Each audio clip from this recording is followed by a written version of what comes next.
Bolehkah tukang sembelih ambil tulang, ambil apa itu ini? Pokoknya haram, tak boleh. Yang bolehnya ialah dapat sedekah macam biasa. Faham?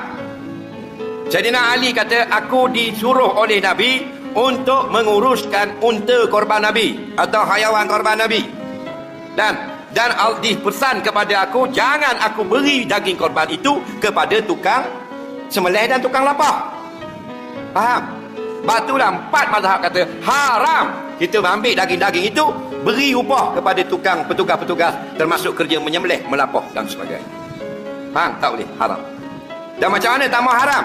Kita bahagi macam biasa. Faham? Duit daging kita buat dalam plastik, katakan setengah kilo, kita bahagikan pada orang yang hadir. Maka termasuk yang hadir tukang sembelih, halal dapat kat dia.